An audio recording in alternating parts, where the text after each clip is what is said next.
देखिए आज की डेट में आंध्र प्रदेश के अंदर जो गुंटूर डिस्ट्रिक्ट है, तो ईयर 1306 के आसपास का जो टाइम था, ये पूरा एरिया जो था गोलकोंडा रीजन का पार्ट था और ये इस तरफ से कृष्णा रिवर पास होती थी। इस पूरे एरिया पे काकतीय डायनेस्टी जो थी वो रूल करती थी और ये जो गोलकोंडा रीजन था उस टाइम पे पूरी दुनिया में इकलौता ऐसा रीजन था जहां पे डायमंड्स जो थे उनकी माइनिंग होती थी। इससे पहले कहीं और डायमंड की माइनिंग नहीं हुई थी। जो यहाँ के लोकल्स थे वो क्या करते थे कि डेली बेसिस पे एंशिएंट प्लेसर माइनिंग एक टेक्निक थी, उसका यूज करके डायमंड निकालते थे।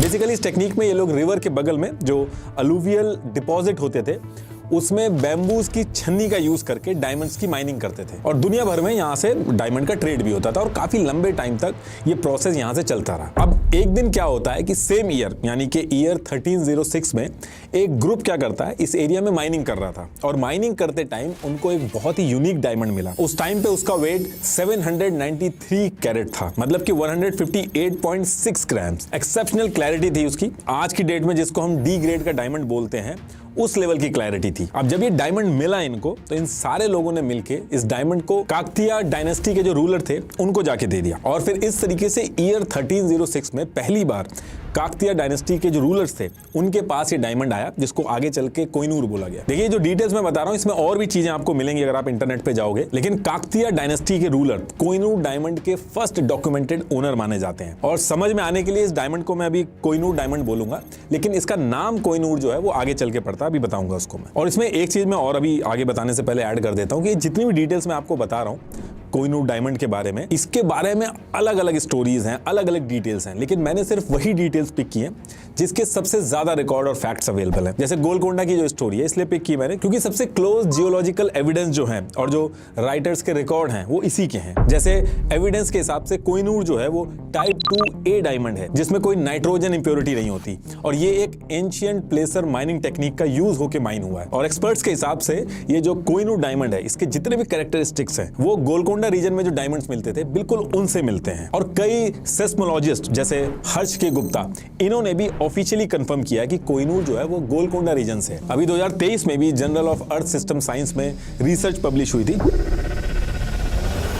जिसमें बताया गया था कि कोहिनूर डायमंड किम्बरलाइट पाइप से ओरिजिनेट हुआ है और गोलकोंडा रीजन की जो कोलूर माइंस थी वो किम्बरलाइट फील्ड के लिए काफी फेमस थी। सैटेलाइट इमेज, जियोकेमिकल एनालिसिस, सबसे क्लोजेस्ट प्रूफ जो अभी तक मैच हुए हैं उनके बेसिस पे मैं ये स्टोरी बता रहा हूं आपको। तो अब इसके बाद होता क्या है कि डायमंड जो था वो काकतीय डायनेस्टी के जो रूलर्स थे उनके पास तो आ गया था और इनके रूलर्स में एक चीज थी कि ये अपनी कुल देवी भद्रकाली जी को बहुत मानते थे। अपनी कैपिटल वारंगल में बहुत बड़ा भद्रकाली मंदिर भी था इनका। तो जब ये डायमंड काकतीय रूलर्स के पास आया तो इन्होंने डिसाइड किया कि इसको ये मंदिर के अंदर देवी भद्रकाली जी की लेफ्ट आई में लगवा देंगे। और जब ये चीज हुई इसके कुछ टाइम बाद ये सुपरस्टिशन भी आसपास के एरिया में फैल गया कि ऐसा इसलिए किया गया क्योंकि जो इस डायमंड का ओनर होगा वो बहुत स्ट्रांगली राज तो करेगा लेकिन उसका बैड लक स्टार्ट हो जाएगा।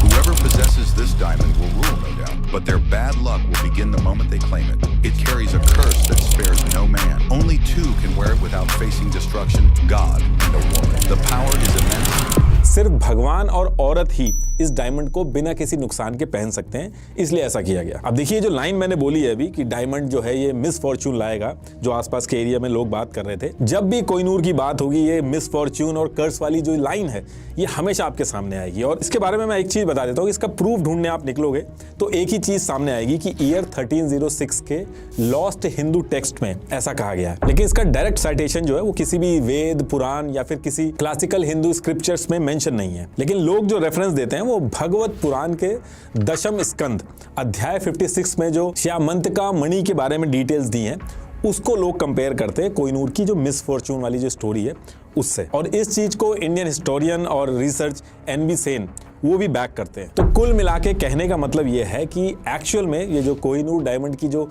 कर्स और मिस फॉर्च्यून वाली जो स्टोरी है कि जिसके पास ये जाएगा उसका बुरा टाइम स्टार्ट हो जाएगा, सिर्फ फीमेल ही पहन सकती हैं, ये सेकेंडरी और टर्शरी सोर्स की तरह सामने आई है। मतलब कि ओरिजिनल सोर्स नहीं मिला इसका, लेकिन ब्रिटिश, इंडियन और फ्रेंच राइटर्स और हिस्टोरियंस ने इतना बोला इसके बारे में कि उसी को बार बार लोग लिखने लगे जिसको प्रूफ की तरह समझा जाने लगा। तो अब देखिए काकतीय एम्पायर के पास जब कोहिनूर डायमंड आया तो इस टाइम पे काकतीय एम्पायर अपने पीक पे था। Wealth, power, diamonds, force, strong administration, दूर दूर तक कोई हराने वाला नहीं था। लेकिन कोहिनूर के आने के कुछ टाइम बाद दिल्ली सल्तनत से अलाउद्दीन खिलजी ने अपने जनरल मलिक कफूर को भेज के काकतीय अंपायर पे अटैक करवा दिया, उनको हरा दिया और जो अंपायर इतने टाइम से हारा नहीं था उसकी सारी वेल्थ और खजाना इंक्लूडिंग कोहिनूर सब कुछ उठा के वारंगल से अपने सल्तनत दिल्ली में पहुंचा दिया। और दिल्ली पहुंचने के बाद अलाउद्दीन खिलजी का एक ऑफिशियल था ख्वाजा हाजी, इसको ये टास्क दिया गया कि जितना भी खजाना आया है वारंगल से इसकी वैल्यूएशन वगैरह करी जाए। तो इसी टाइम पे कोहिनूर सामने आता है और खिलजी पूछता भी है इसी टाइम पे कि इसकी कीमत कितनी होगी। तो ख्वाजा हाजी जिसको ये टास्क दिया गया था वो कहता है कि ये बहुत ही यूनिक चीज है, दुनिया में ऐसी सिर्फ एक ही चीज है, इसकी कीमत कोई भी नहीं कैलकुलेट कर सकता।